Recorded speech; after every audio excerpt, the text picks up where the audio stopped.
Today we're talking about how to celebrate Christmas because we all have different traditions. Some people like to open presents before they go to sleep. Some people like to, wait until Christmas morning to open their presents. Some of you guys have family traditions. We all have different ways of celebrating Christmas, and we're not here to talk about the little details of how we ought to celebrate Christmas. But the issue that I want to tackle today is well, why have we been celebrating Christmas for so long, and is it worth celebrating Christmas? And if you've been here with us in the past years, you probably heard me say something along the line of, well, Jesus wasn't really born on December 25th. I don't know why we celebrate on the 25th. But the bottom line is, Jesus was born sometime, and we want to celebrate that, right? So a few years ago, maybe about like 7 to 10 years ago, there was this whole maybe it wasn't that long ago, but there was this whole thing going on at Starbucks where they didn't put the word Merry Christmas on the cup, and people got really offended. Specifically, Christians got really offended. And they started saying things like, what's the reason for the season? Because if it rhymes, then you have a good, valid point, right? So what's the reason for the season? We got to make sure that it's all about the birth of Jesus. And so should we take away all the other traditions? Should we take away the Santa Claus? Should we take away Frosty? No. Should we take away the presents? Oh, no, right? Should we take away the family dinners? Should we take away everything that might, quote unquote, get in the way of celebrating the birth of Jesus? How are we supposed to celebrate Christmas? Should we stop shopping? Should we stop doing all these things? Should we have no more trees?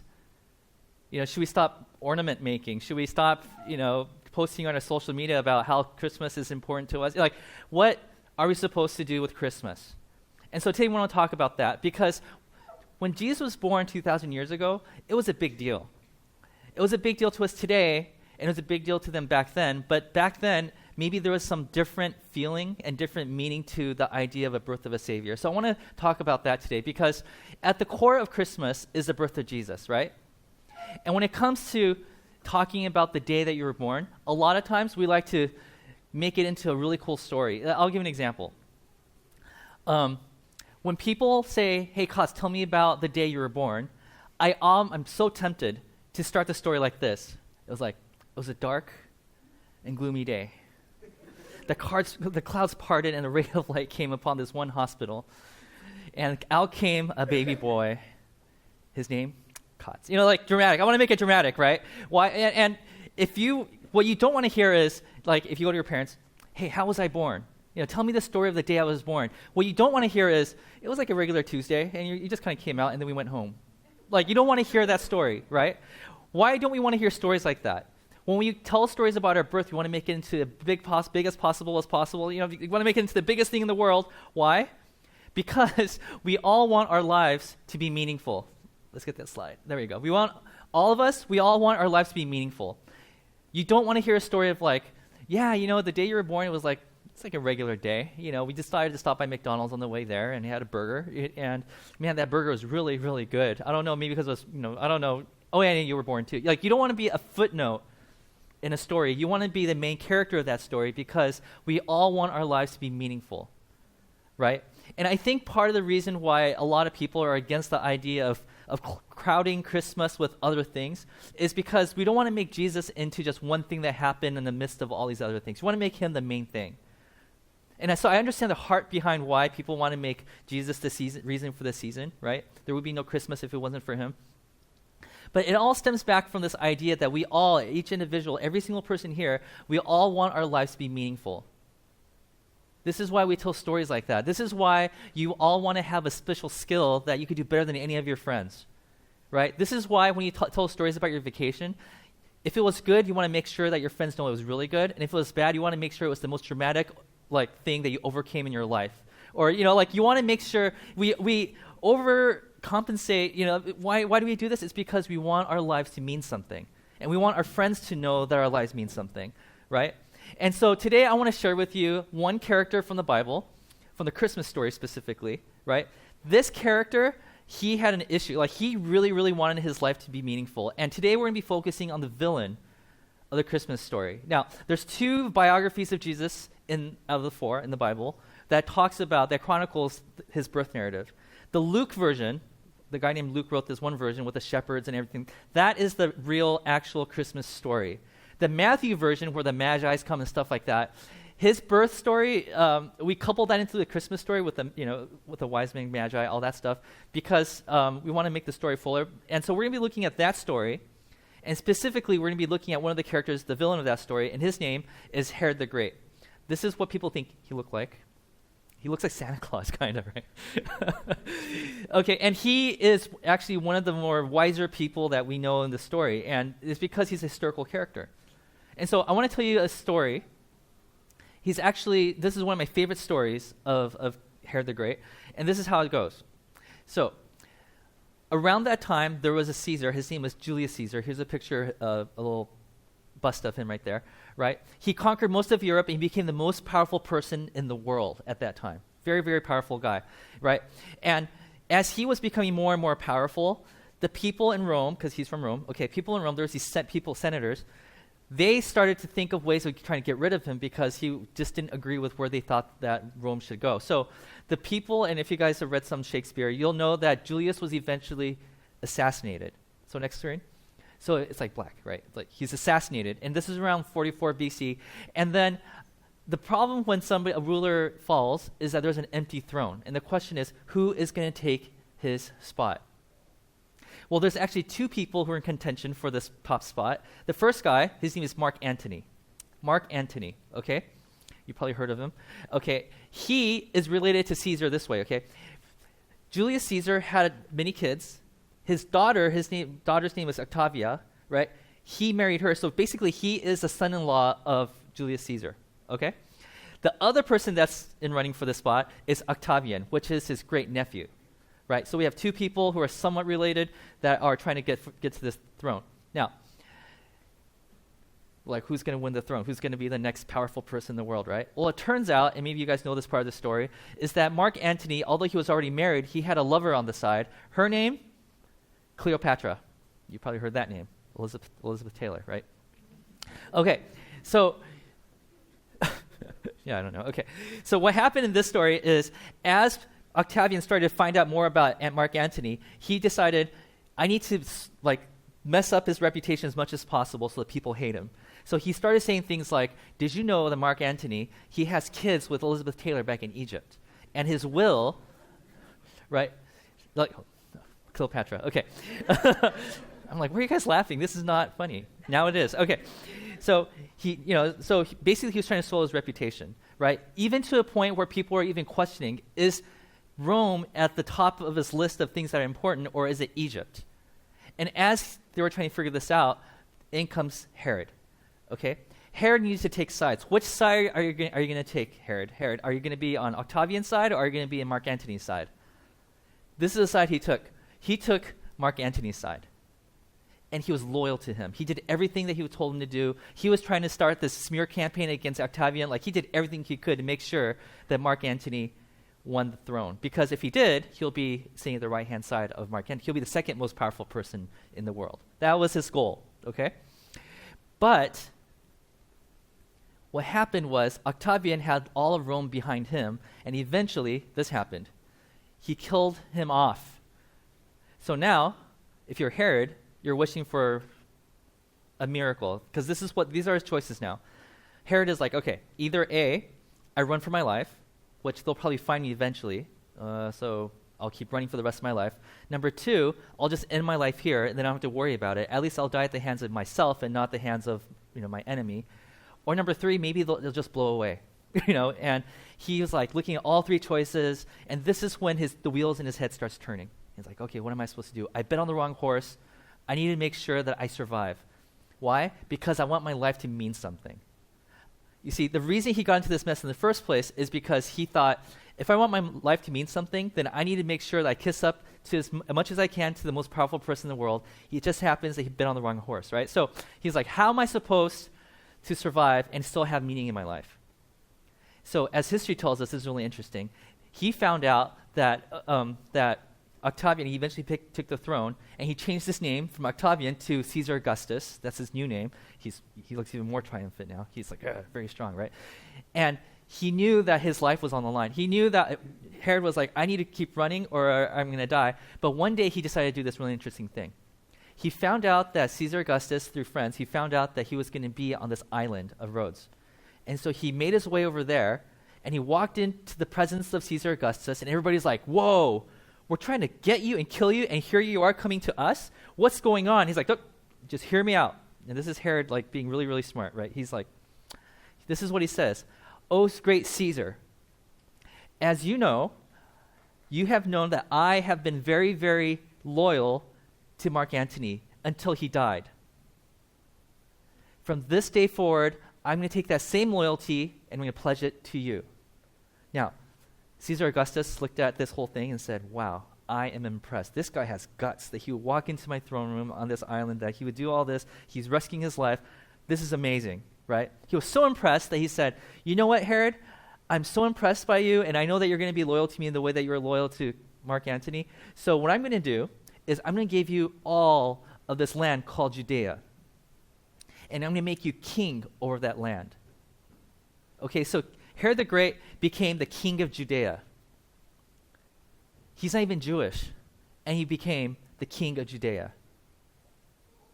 Now, because of that, he was like, yes, I have a great legacy. He did everything he could to hold on to that power. So what did he do? He wanted to make sure, because by the time he took the throne, he was already old. Okay, so he was like, I want to make sure that my name lasts forever. So after I die, I want to make sure one of my kids takes over the throne so the name Herod carries on. So this is really interesting. So he picks a son, and he says, you are going to be the next king, and I'm going to groom you. I'm going to prep you to become the next king. And he does that, and then eventually another of his sons rises up, and he's like, you know what? He shows more promise. I think he should be the next king. And he was so worried that there would be some kind of a battle inside the family, that he made sure that there would be no internal turmoil. He killed the first son so that makes sure that the second son doesn't have anybody trying to take his throne. And that didn't just happen once. That happened numerous times. He had many kids. Okay, so after the second kid rises, he's like, you know what? That kid he had many wives too. It's like, that kid, he looks like he has more potential. So he kills the second kid, so the third kid can become the next king. After a while, the kids are like, Dad, I really don't want to be king. I don't have to be king. Thanks for the thought, but I'm okay. I'm not even tempted, right? Not only that, he would even kill the mother of that boy to make sure the mother doesn't retaliate later on in life. I mean, he did everything he can to make sure that he left a legacy. He really, really cared about having meaning in his life. Now, you're kind of like, so Pastor, are you saying that if I want meaning in my life, that we're going to end up like Herod? And like, no, that's not what I'm saying at all, right? No. But what's really interesting in this story is that as this was happening, just 4 miles, just a little south of where this was taking place, there was a story of a real king that came about. And so for someone like King Herod, who was basically pretty insecure, he hears this rumor about a kid being born that's being called the King of the Jews. And so you could understand why this was so threatening to him. This is where we pick up the story of the Christmas story. Matthew chapter 2, this is how the story starts. After Jesus was born in Bethlehem, so there's a Christmas story right there. Jesus was born in Bethlehem. So after this is what happened after the Christmas story. Bethlehem in Judea, during the time of King Herod, Magi, these are the wise men, from the east came to Jerusalem and asked, and this is the question that the Magi asked. If the Magi knew exactly who King Herod was, they would not ask this question. Okay, but they didn't know. I guess that's why the New Translation says Magi instead of wise people, because they're not that wise. This is what they said, okay? Where is the one who has been born King of the Jews? To Herod said, what? I mean, this is not the best question to ask. We saw his star when it rose and have come to worship him. Herod got his throne because some dude in Rome said, this is now your kingdom, right? The Jews are saying, we saw a star. I mean, who are you going to believe, right? It's a star. Okay, so they're like, we're here to worship him. The word worship here is not just like we're going to sing songs to him. The word here means to get on your knees and realize there's something bigger in life than yourself. This is exactly what Herod wanted for himself, because he wanted to have meaning in his life. But instead, here comes some people from outside the country who comes into his kingdom and says, we're looking for the real king. Let's see how it continues. Verse 4. Oh, wait, let's go back. Wait, okay. When King Herod heard this, he was disturbed, and all Jerusalem with him. And we understand why. Now we know why everybody was so disturbed, because this means that some people are going to die. Okay, next verse. Okay. When he had called together all the people's chief priests and teachers of the law, he asked them where the Messiah was to be born. So he's like, hey, so this king of the Jews, this real king of the Jews, where is he going to be born? It's like, oh, it's Bethlehem in Judea, they replied, for this is what the prophet has written. It's like, for being a king of the Jews, you should know the holy text of the Jews. I guess you haven't read it, but can you just just teach them? So this is what the prophet says. But you, Bethlehem, in the land of Judah, are by no means least among the rulers of Judah, for out of you will come a ruler, which Herod's like, but that was supposed to be me. No, there's going to be another one, who will shepherd my people, Israel. Imagine what Herod was feeling at this time. He's probably in panic mode. It's like, oh my gosh. Wait, so he's a baby? So he's like, okay, it'd be easier to get him now before he rises in power. So this is what he does. Then Herod called the Magi secretly and found out from them exact time the star had appeared. Like, okay, I know you've been traveling for a while, and scholars submit that these people who came from out of the country, they looked at the star, and they've been chasing after the star for about 2 years now. 2 years. So he's like, when did you exactly see the star? And they're like, about 2 years ago. And you'll see examples of that later. So next verse. He sent them to Bethlehem and said, go and search carefully for the child. As soon as you find him, report to me so that I too may go and worship him. Notice he says child and not baby, because by now it's been a few years already. It's been 2 years. Next verse. After they heard the king, they went on their way, and the star they had seen when it rose went ahead of them until it stopped over the place where the child was.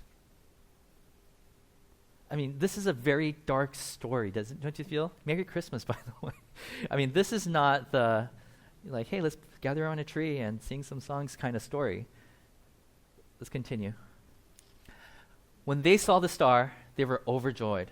On coming to the house, they saw the child, again, child, not baby, with his mother Mary, and they bowed down and worshipped him.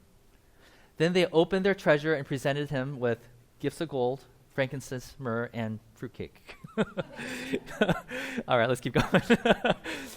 And having been warned in a dream not to go back to Herod, they returned to their country by another route, because somehow they were inspired to find out that this is all a trap. Once Herod finds out where the baby Jesus is, then something bad's going to happen. Let's go on. When they had gone, the angels of the Lord appeared to Joseph in a dream. Get up, he said. Take the child and his mother and escape to Egypt. Just get out of here. Stay there until I tell you, for Herod is going to search for the child to kill him. And then, so he got up, took the child and his mother during the night, and left for Egypt, where he stayed until the death of Herod. History also tells us that Herod was suffering from a kidney disease, and that it was super painful, to a point where at one point he tried to take his own life, but his cousin found him and brought him back, to which he killed his cousin for doing that, But eventually died of pain and gangrene, and by the late 60s, he was like 68, 69 years old when he passed away, which is way beyond life expectancy at that time. And so Jesus and his family were in Egypt until all this happened. Meanwhile, when Herod realized that he has been outwitted by the Magi, he was furious, and he gave orders to kill all the boys in Bethlehem and his vicinity who were 2 years old and under, and in accordance with the time he had learned from the Magi. This is why he wanted to know when the star appeared, because then he would know who to kill. The Christmas story has a lot of blood attached to it, a lot of deaths. And like I said, shortly after, King Herod dies. And when he died, King Herod ordered all his people. He said, when I die, there's going to be some big celebration because people here don't like me. And so just to make sure that people are mourning on the day I die, I order everybody here to kill the important people in your lives on the day that I die. Because then somebody will be mourning on the day that I pass away. But what we find out is on the day he died, they didn't carry out that order, and so everybody actually just ended up celebrating, right? But that's the kind of guy he is, right? And the whole point here is that Herod did all this stuff because he wanted to have meaning in his life. He wants his life to be meaningful. And when I'm also, remember what I said, if you want meaning in your life, I'm not implying that you're going to go become like Herod and kill babies. I'm not saying that at all. It's just the way that he went and tried to achieve that goal. He tried to get meaning in his life by by doing some really bad stuff, right? It's because of this, okay? And I want you to pay close attention to this because finding meaning in your life is not bad. It's that what Herod did was bad. The Herod tried to achieve meaning through power. And I understand why he would do this. Because at that time in history, people believed in Zeus, where he was this mighty, powerful god who, if you do something wrong, lightning bolt, right? Or Poseidon, where if you're on the sea, he will rock your boat over and it will kill everybody on board. Why? Because he had power, right? Or like Caesar Augustus. With just the word from Caesar's mouth, he could have people killed. That guy, gone. And he would die. And so it makes sense that back then, everything you want to do to make sure that you maintain this power to find meaning had to do with power. So power was everything to King Herod. He would do anything he can to maintain his power. And what this also means is that he can't show even an ounce of weakness. Because if he showed to anybody that he was weak, then that's the moment when somebody could overtake his throne. Right? So his meaning was tied to the power that he achieved through Caesar, and he was insecure because of that. And for that reason, he would do anything, including murdering hundreds of babies. Finding meaning in your life is not bad. But if your way to finding meaning in your life is through power, that I'm better than somebody else, you end up doing some pretty crazy stuff. Did you know that King Herod, in order to let everybody know how powerful he is, he built a lot of things? One of the things he built was this thing called the Herodium. I want to show you a picture of this. This is an aerial shot. This is a huge mountain. Before, there was no mountain there. But because Herod wanted to, he built a palace for himself. He built a mountain, and on top of the mountain, he built a big castle, basically. And on the side of it, he built this pool that was so big, where there's no water. This is the middle of a desert. He made a pool in there so big that you have to ride a boat to get to the little gazebo that he had in the middle of that pool. That's the kind of guy he is. By the way, side note, when Jesus says, if you have faith, you'll be able to tell that mountain, to go into the water, he was making a reference to this mountain right here. He was saying, if you have faith, you'll be able to accomplish things greater than Herod. But that's a different sermon. Okay. This guy was so addicted to power. And the reason he wanted power is because he wanted meaning in his life. He was so addicted to power that he built a mountain and built a castle on top of it. I mean, that's the kind of guy he is. Now, like I said, the reason why he does this is because everything around him just pointed to the fact that if you want meaning in your life, you have to be powerful. You have to be better than everybody else in this world.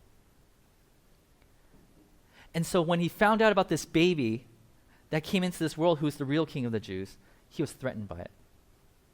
But what's really interesting about this story is that when people, like the Jews, when they expected God to come onto the pages of history, they expected this Savior, this Messiah, they expected this person to come into the pages of history in the same way that Herod expected to be. So in other words, they were expecting this God figure to come into the pages of history, pounding down the door saying, who here is destroying my people? Herod? And he goes over to Herod, boom, who else? King Caesar? Okay, boom, they expected this God in a bod to show up to be this powerful guy, right?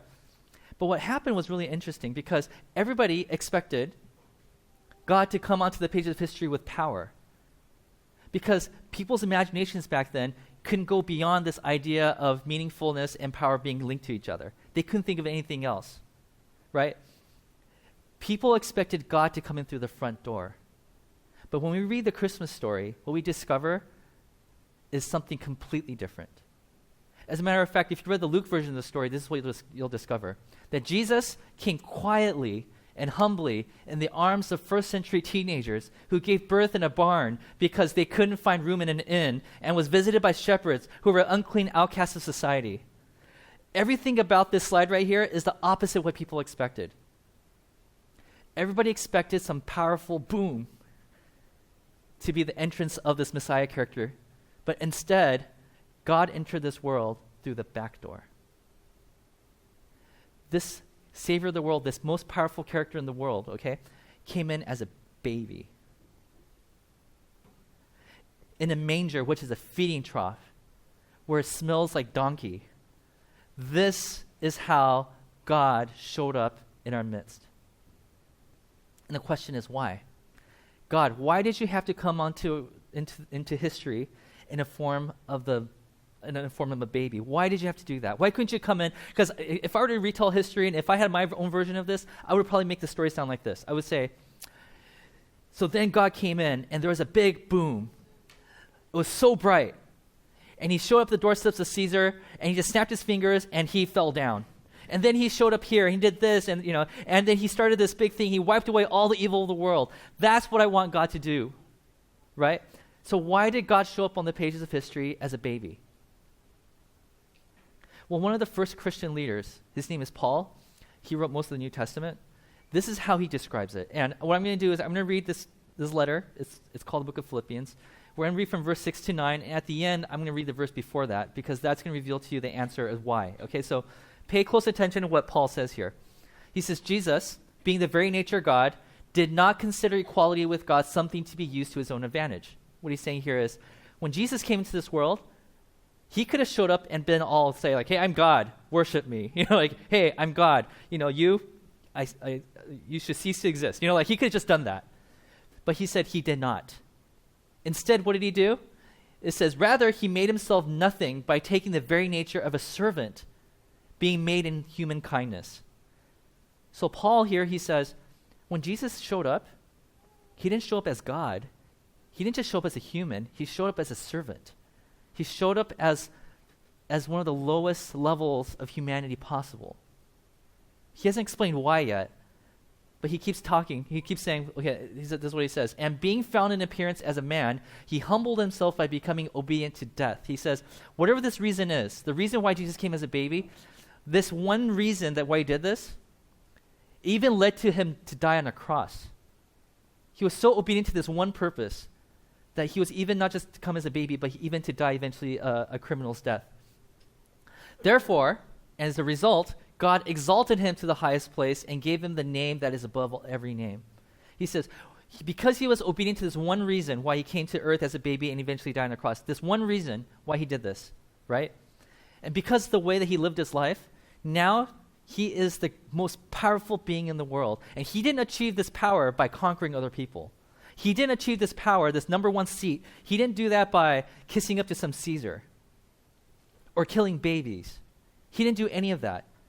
The way he did that is this one thing. And we're going to rewind all the way back to verse 5. And this is what he says.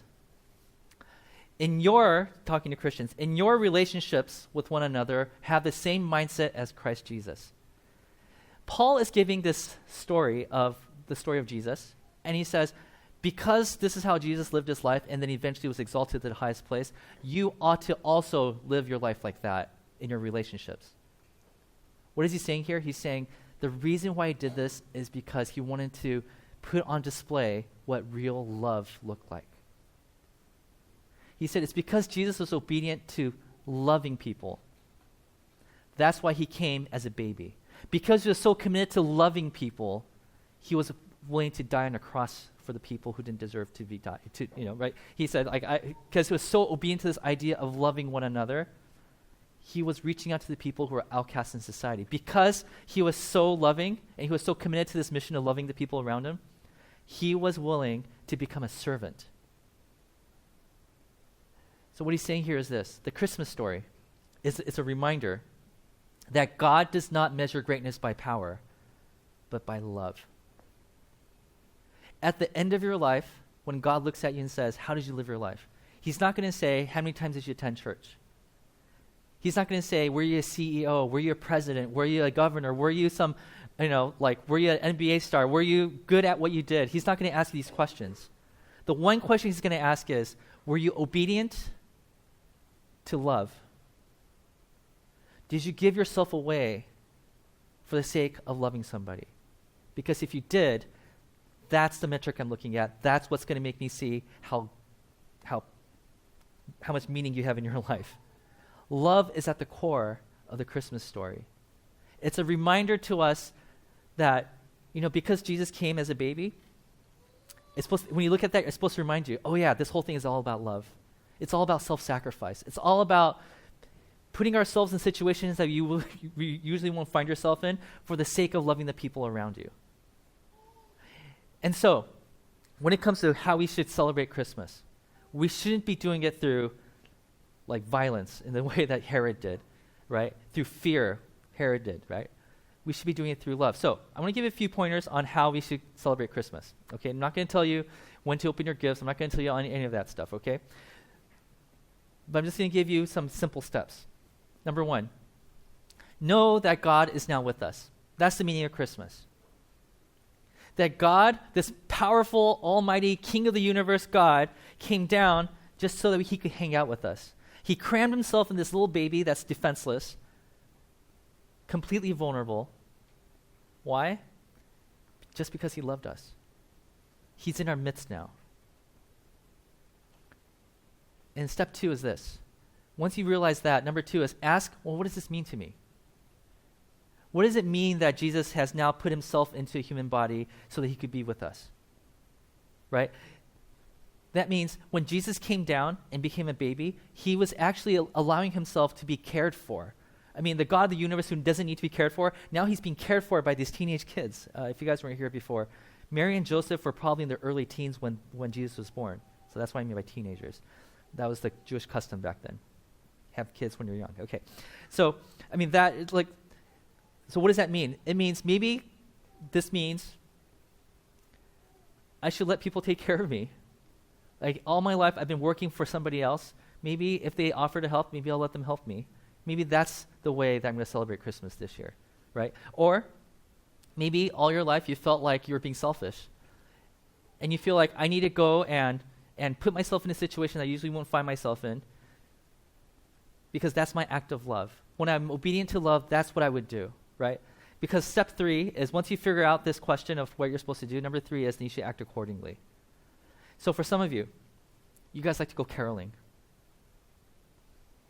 because that's the way that you see Jesus incarnate in the things around you. When you go from house to house and sing songs, you're like, for some reason I feel like I'm spreading the love that God has given me. If that's you, then go do that. For some of you, the way you show love to other people is through gifts. Go to Target today and buy the things that are on sale and give it to your friends, and say, this is my act of love to you. Because when I love the people around me, that's how I see Jesus in the love of Jesus in the people around me, by giving gifts. For some of you, maybe it's saying no to the things you usually say yes to because it's taking time away from your family. So you're like, hey, I'm usually working this day. Usually I'm saying yes to doing all these things, but just today, Christmas, I'm going to say no to those things so I can spend time with the people I love. Maybe that's how you see Jesus incarnate in the things around you. Maybe for some of you, it's time to forgive somebody. You held a grudge for a very long time, but when you're obedient to love, this is what you would do. You would say, I know you've been trying to seek for my forgiveness, and I think I'm ready to say, I forgive you. Maybe for some of you, it's time to invite somebody to your house that you've been avoiding. There's that one crazy relative that you just don't send invitations to. And this might be this Christmas where you say, hey, I would love to have you over today because it's Christmas. And this is how I show my love to you. This is what it looks like when I'm obedient to love. Whatever it is, act accordingly. So should we get rid of Santa Claus? Should we get rid of Frosty, the tree, the presents, the decorations, the fried chicken for some of you who do that, right? Because I don't think that you're going to be able to find Jesus, make Jesus the reason for the season anymore if you take those things away. As a matter of fact, maybe that's the way that you express Jesus into the holiday, is by the presents and through Santa and through Frosty and through the trees and the ornaments. Maybe that's you. It's different for everybody. We have no right to judge people on how they celebrate Christmas. So how do we celebrate Christmas? Find Jesus in the traditions that we celebrate. Amen? I want to show you this video. So let's take a look at the screen. This year, we're finally going to get Christmas right. If it's not Jesus, it's got to go.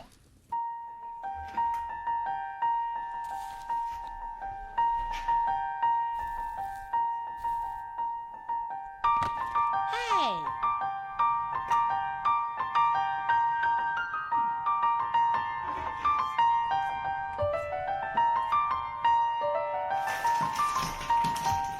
But would that really get us to focus on the reason for the season? We might find it easy to throw the baby out with the bathwater. The point of Jesus' birth was to bring God into humanity. What if we were able to see Jesus in all the traditions? The first Christmas was about God with us. Let's make this Christmas about us with God.